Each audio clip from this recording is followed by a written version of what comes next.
Underground pump রুমে কিছু opening রাখতে হয়। এই যে ওপেনিংটা দেখতে পাচ্ছেন, এটা 2.5 মিটার বাই 2 মিটার। এই ওপেনিংটা আমরা ইউজ করব পাম্পস। এখানে যত পাম্প আসবে ওই পাম্পগুলা পাম্প রুমে নেওয়ার জন্য। যেহেতু স্টেয়ারকেস দিয়ে পাম্প রুমের ভিতরে এত বড় পাম্পস নেওয়াটা সহজ না, একটু কঠিন হবে, এই জন্য এই ওপেনিংটা রাখা হয়েছে।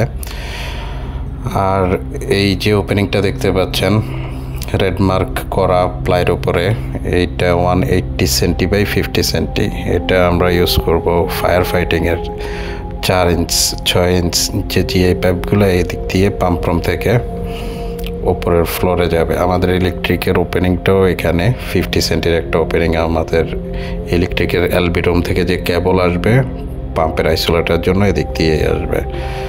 এই ওপেনিংটার সামনে এখন এই যে ওপেনিংটা দেখতে পাচ্ছেন, এটা 110 সেন্টি বাই 50 সেন্টি। এই ওপেনিংটা হলো এসির জন্য আমরা ইউজ করব।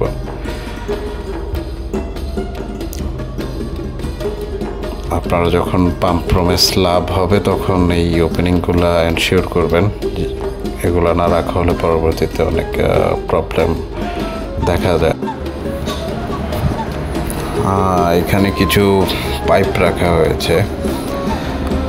আমরা প্লাইতে হোল করে কিছু 20 mm কিছু 25 mm কন্ডুইট স্ল্যাবে ড্রপ করে রেখেছি। এই পাইপগুলো আমরা অ্যাকচুয়ালি ইউজ করব পাম্প রুমের ভিতরে। 2টা এক্সজস্ট ফ্যান আসবে, 3 ফেজ এক্সজস্ট ফ্যান আসবে, কিছু এসি আসবে। কিন্তু আসলে লোকেশনটা এখনও ওইভাবে আমাদের ফাইনালাইজ করা হয় নাই, তাই আমরা 6টা পাইপ ড্রপ করে রেখেছি বিভিন্ন জায়গাতে পাম্প রুমের স্ল্যাবে। পরবর্তীতে যেখানেই এক্সজস্ট ফ্যানগুলো আসবে অথবা এসি আসবে, আমরা সেখানেই যেন পাওয়ারটা নিয়ে নিতে পারি।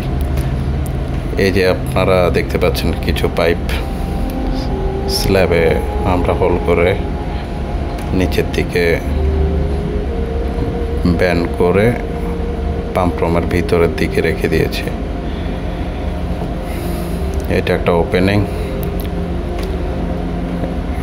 এই জায়গাটা আন্ডারগ্রাউন্ড ট্যাঙ্ক, ওখানে আমরা একটা পাইপ রেখে দিয়েছি, ওটা ফ্লট সুইচের জন্য। এবং সবগুলা পাইপ আমরা আমাদের পার্শ্ববর্তী